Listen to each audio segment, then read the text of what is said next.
Revolução Russa, terceira parte, consequências da Revolução. Quem não assistiu a primeira e a segunda parte devem fazer isso imediatamente, antes de assistir essa terceira parte, ok? Então, vamos continuar a Revolução Russa, dessa vez falando um pouco dos acontecimentos que sucederam a Revolução, ou as revoluções de fevereiro e de outubro. Lembrem, fevereiro ou março, Revolução Branca. Outubro, a Revolução Vermelha, a Revolução Bolchevique, a revolução que coloca a família real do czar Nicolau no paredão e implementa o poder bolchevique, ok? No controle do processo revolucionário. E aí, a partir daí, os mencheviques vão com seu exército branco procurar se defender em algumas cidades e vão ao longo dos anos aí, 1917, 18, 19, 20, tentar ainda um contra-ataque aos bolcheviques, né? E o Exército Vermelho, por sua vez, vai ficar tentando garantir a revolução, o sucesso da Revolução Vermelha. Bem, então a Rússia vai entrar numa guerra civil, tá? Ela, com a Revolução Bolchevique, sai da Primeira Guerra Mundial, né? Fuzila a família do Nicolau II, e aí a Rússia está numa guerra entre vermelhos e brancos. Bem, quem são os líderes, né? No exército bolchevique vermelho, a gente tem como líder Trotsky, né? E Trotsky é o cara que vai procurar organizar esse exército vermelho para fazer com que a revolução tenha sucesso no interior da Rússia, né? Os bolcheviques tomaram o poder lá em Petrogrado, né, na capital. E agora a revolução tem que se espalhar pela Rússia. Lembrando que a gente está numa época em que as comunicações eram precárias. Não havia telefone, não havia televisão, internet, nada disso. As comunicações eram feitas por correspondência ou pessoalmente, tá? E esse exército vermelho aí vai ter que percorrer várias cidades na Rússia para avisar a população de que agora não existe mais o czarismo, o Nicolau, família real, foi eliminada e que agora tudo quem governa a Rússia são os soviets, né? Os soviets e o soviet central, né, na capital, Petrogrado, mas os soviets estão espalhados ali pelo país e os trabalhadores são avisados que agora quem está governando o país são os soviets, que representam os trabalhadores. E também o exército tem essa função de também mostrar para a população que uma série de coisas vai sendo transformada, que a propriedade privada de terras está sendo eliminada, os fazendeiros começam a ficar, né? Quando o Exército Vermelho começa a chegar perto das fazendas, esses fazendeiros aí começam a ficar assustados, né? E uma das funções desse Exército Vermelho é garantir a estatização da grande propriedade de terra e dos meios de produção, tá? Ou seja, não estamos falando da pequena propriedade, daquela sua casinha, não. O que está em jogo aqui são os meios de produção, ou seja, os latifúndios, né, as grandes fazendas, produtoras de alimentos vão passar a pertencer ao Estado, serão estatizadas e seus comandos passarão para as cooperativas de trabalhadores, tá? E também as fábricas, né? Os meios de produção vão ser coletivizados ali, estatizados, tá? E é claro que para garantir essas ações, essas atitudes, é preciso ter um exército que vai enfrentar muita resistência, tá? A Rússia está em guerra civil. E com o passar dos anos, o Trotsky era um cara, que é o cara que liderava esse exército aí, ele era um cara que tinha uma certa base intelectual, era um cara de leitura e era um cara de braço forte também.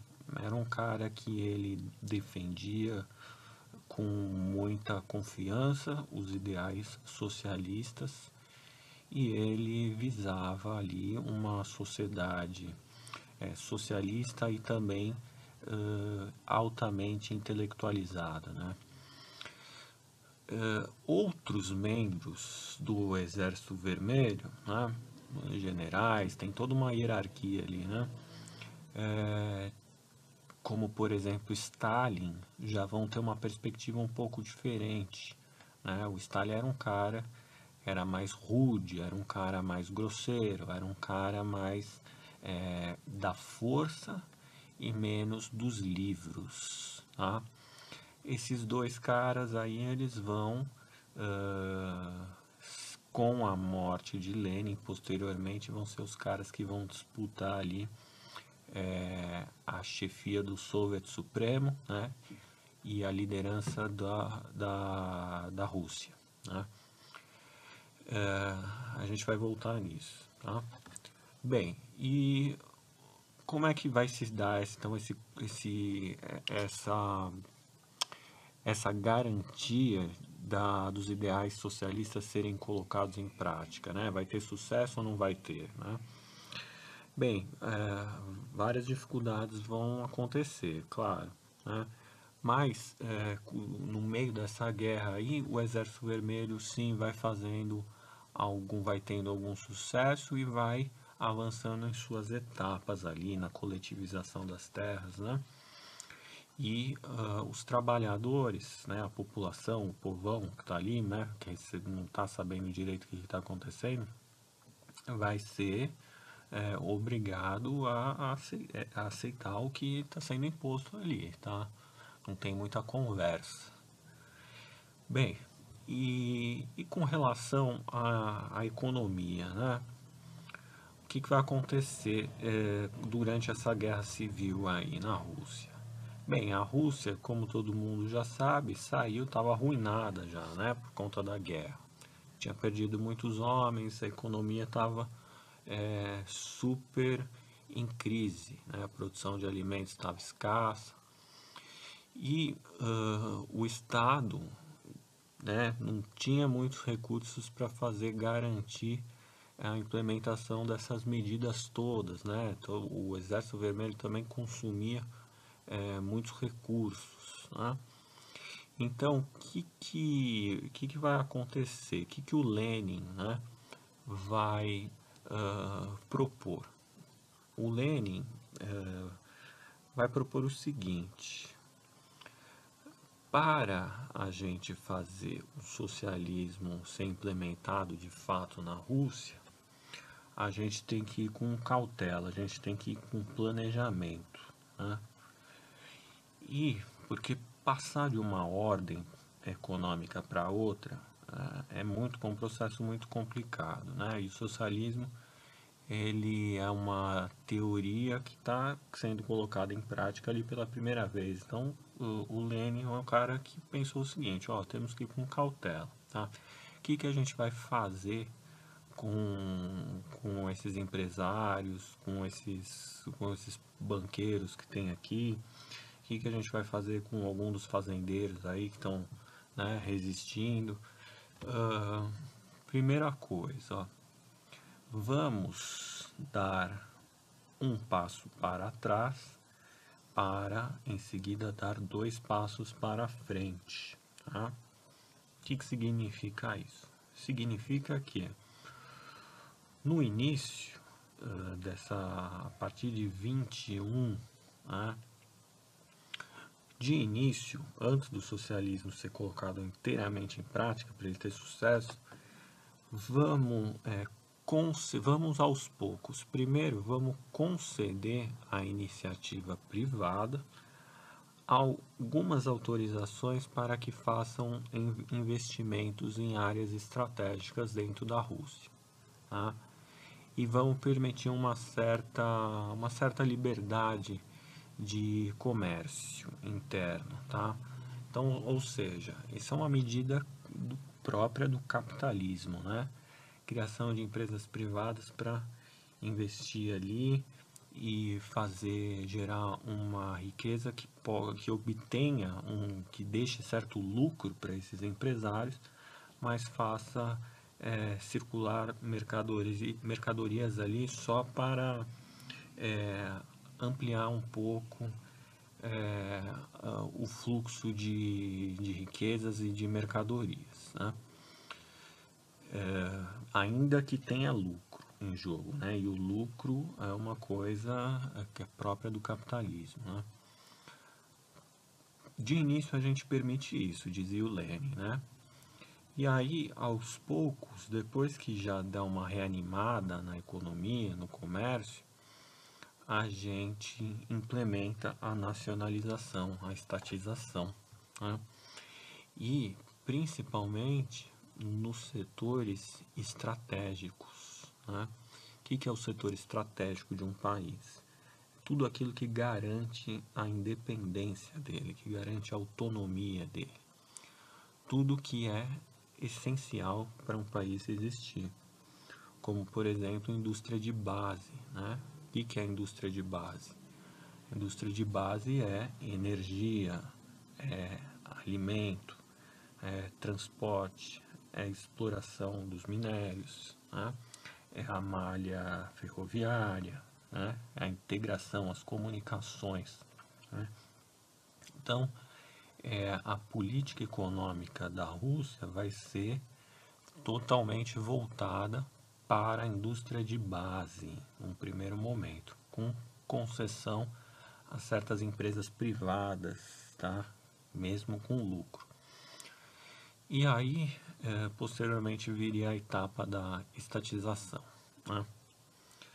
E essa nova política econômica vai ter um incrível sucesso, tá? Ela vai durar de 21 até 28, é a chamada NEP, né? Então, NEP, Nova Política Econômica, né? Um vocabulário de Revolução Russa aí, NEP, importante, tá? Enquanto Lenin ainda estava vivo, na verdade o Lenin vai morrer em 24, né? E não vai ver o fim, né, da sua nova política econômica, mas ele vai ver o começo e a idealização sendo colocada em prática, né? E essa NEP vai ter sucesso. Em 28 a economia já deu uma reerguida e a Rússia passa então para o controle totalmente estatal dos meios de produção, né? E a gente entra nos planos quinquenais, ou seja, passa da nova política econômica para os planos quinquenais a partir de 1928. E os planos quinquenais vai ser a nova política econômica da Rússia, tá? E no que consiste esses planos quinquenais, né? Os planos quinquenais significa a planificação da economia. Significa que a economia deve ser planejada, ou seja, deve-se estabelecer, o Estado soviético vai estabelecer metas e essas metas devem ser cumpridas dentro de um período de tempo, 5 anos.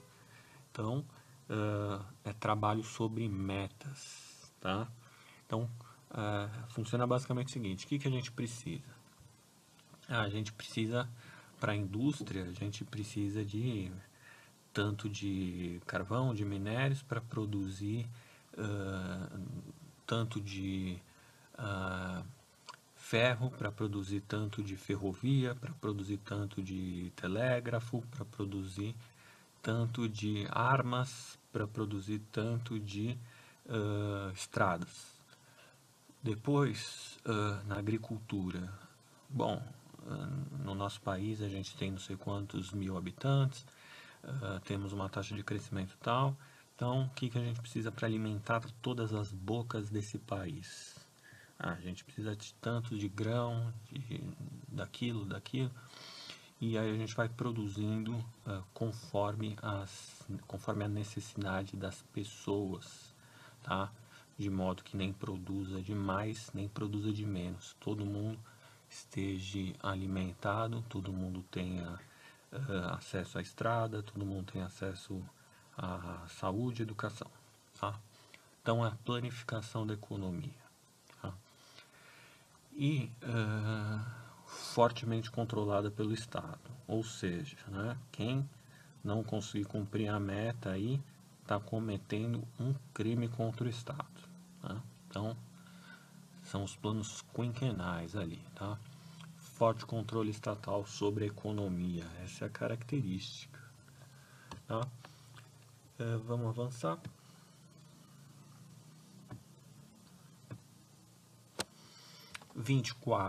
1924, Lenin morre. E aí, com a morte de Lenin, entra o problema da sucessão. Né? Quem é que vai suceder Lenin no poder da União Soviética? Né? Essa disputa clássica, né? Vai ser a disputa entre Trotsky e Stalin. Os dois ali com formação militarizada, né? O preferido do Lenin era o Trotsky, né? Porque o Lenin também tinha essa pegada de ser mais intelectual, né? Tem que misturar a força militar com a cabeça, com os livros, com a visão estratégica, né? E o Lenin e o Trotsky tinham essa afinidade mais intelectual, mas o Stalin também era muito respeitado pelos dois, porque o Stalin era, né, um bom militar e também fiel aos ideais ali do Exército Vermelho, né? E vai ficar essa disputa entre Trotsky e Stalin. Que o Trotsky defende essencialmente que difere do que o Stalin defende essencialmente, né, sobre os rumos do socialismo? O Trotsky, basicamente, o Trotsky defende a visão do socialismo como um sistema, como um modelo econômico, político, cultural, um modelo de humanidade a ser implementado internacionalmente. Ou seja, os ideais do socialismo eles são internacionais, tá? Não se deve valorizar tanto a ideia de nação como uma fronteira fechada, né? Como, por exemplo, que é a ideia forte do fascismo, né? Nação forte, país, nacionalismo. O Trotsky não, o Trotsky defendia que o que une os trabalhadores no mundo inteiro é a sua condição de ser trabalhador. Então, o trabalhador na Rússia tem mais identidade com o trabalhador alemão, que tem identidade com o trabalhador inglês, que tem identidade com o trabalhador americano, do que com o seu patrão, ou do que com a sua com a ideia de nação abstrata. Né? Então, Trotsky era socialista internacionalista, tá? E que esse ideal da revolução tinha que ser espalhado ali por outros países, né? A ideia é essa.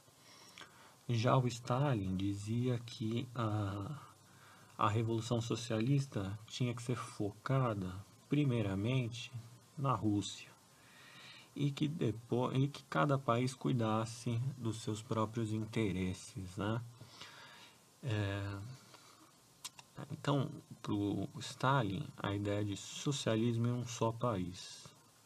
Para o Trotsky, a ideia de uma revolução permanente internacional. E são duas posturas que têm consequências, né? Por exemplo, na posição diplomática desse novo país que é a União Soviética, né? Isso orienta muito as relações internacionais, tá? Relaciona-se muito também com os apoios, né, do Partido Comunista com os partidos de esquerda de outros países, né? E nessa disputa aí, quem vai sair vitorioso vai ser o Stalin, né? Trotsky vai ser perseguido e vai ser exilado da União Soviética, né?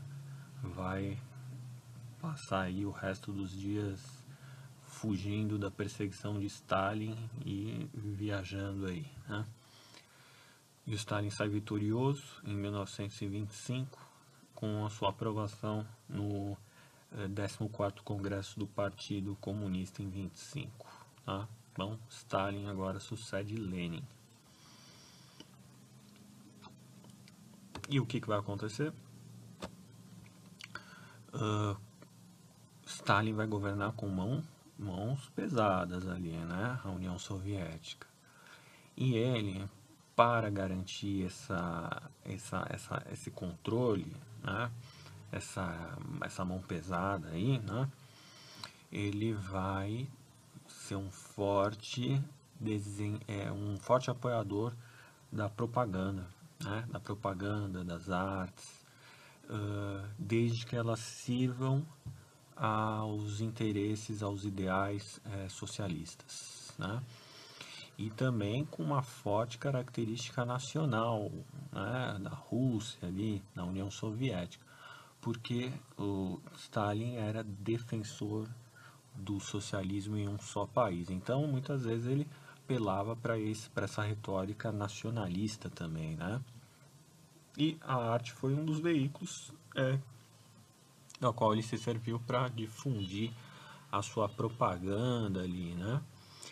Fora que o Stalin, né, o estilo que se desenvolve, né, a partir de 30 é um estilo bastante conhecido, né, chamado realismo socialista, né, que significa um tipo de arte, olha só, um tipo de arte que valoriza o trabalhador, né, e de uma forma realista, não tem imagens abstratas aqui, né, não tem dadaísmo, não tem surrealismo, aqui é o trabalhador mesmo, né. Olha um pôster aqui, polonês, com características do realismo socialista, né? A ideia da fábrica, que é sempre o trabalho, ó, né? O martelo, a foice, a usina, é o trabalho, o trabalhador, né? Essa é a propaganda socialista na época do Stalin, tá? Olha aqui outro pôster soviético exaltando a educação sobre a história do partido de Lenin e Stalin, né?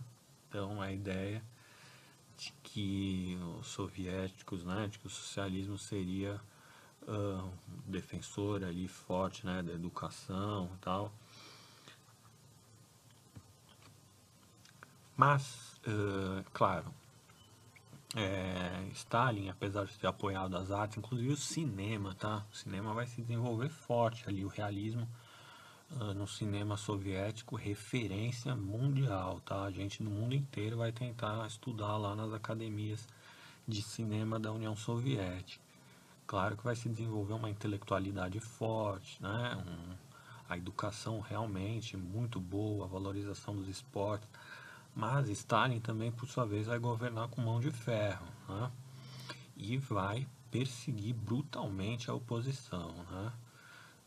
Estima-se ali, né? Esses números são muito variáveis, a gente não tem um dado preciso, mas parece que ao longo do governo dele ele vai governar por muito tempo, até 49, portanto 35, 45, 25 anos de Stalin ali, a gente estima 1,5 milhão de mortos, tá? Perseguidos, oposição tanto do exército branco quanto de gente do próprio Partido Comunista que passou a criticar abertamente o Stalin, né?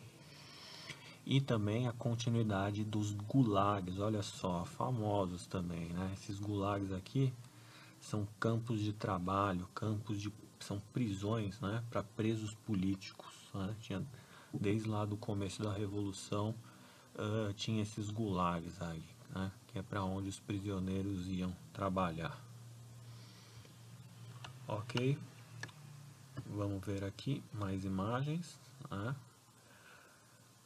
Sempre essa questão, ó, dos homens comuns, dos homens, né, do trabalho. Olha só aqui também, mortos nos gulags, né? Aqui o camarada Stalin, né?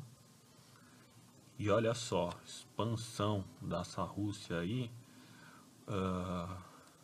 Olha aqui as zonas de influência aqui, né, da União Soviética. São países que vão passar a pertencer à União Soviética, né? Porque a Rússia, como vai ter um sucesso na economia, que vai fazer com que ela se expanda, né? Politicamente, se o exército ganha ali um reforço, vai se expandir para o leste europeu. Olha o tamanho da Rússia aqui, né? E esse que está em vermelho vai compor a Rússia. Tudo isso vai formar a União Soviética. Aqui em vocabulário de Revolução Russa, né?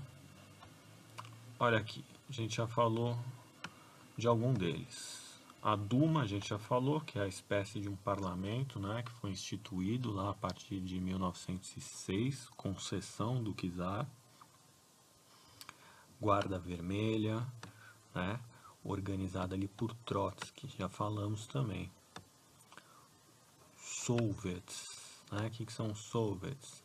Assembleias locais ali de trabalhadores, soldados, marinheiros, né? Gosplan, Comissão do Conselho do Trabalho e da Defesa, né? É o órgão que foi encarregado do plano quinquenal, né? Posto a partir de 28. Sovkhozes, né? Eram as fazendas estatais que começaram a ser estatizadas ali, né? No começo da Revolução, onde o camponês torna-se um assalariado do Estado, né? Os kolkhozes, cooperativas de produção, onde o camponês receberia ali uma pequena parcela da terra, né, que ele podia usar para si próprio, né. Socialismo real, outro vocabulário aqui de Revolução Russa, que é o modelo stalinista de socialismo baseado na planificação econômica, né? A gente já falou da planificação, que é a economia sob metas, burocratização, né? Ou seja, controle forte do Estado, e ultracentralização, né? Ou seja, o Stalin vai fazer que os soviets locais fiquem cada vez mais, percam cada vez mais a sua autonomia e sejam governados por homens de confiança ali do Stalin, né? E os kulaks, não confundir com gulags, tá, gente? Os gulags eram os campos de trabalho. Aqui, no caso, os kulaks é um grupo muito reduzido da elite rural anterior ali à Revolução, né? Não confundir com gulags. Ok? Então é isso, gente. A gente vai voltar mais em União Soviética, só que na próxima vez no contexto da Segunda Guerra Mundial e no contexto da Guerra Fria. Porque a União Soviética é um país que vai existir até 1991 e vai dividir o mundo ali, né? Após o final da Segunda Guerra Mundial, temos a Guerra Fria, né? Guerra Fria entre Estados Unidos, representando o capitalismo, e a União Soviética representando o socialismo, né? Junto com a China, que vai adotar também a Revolução, e outros países aí, tá? Por hora é isso. Abraço.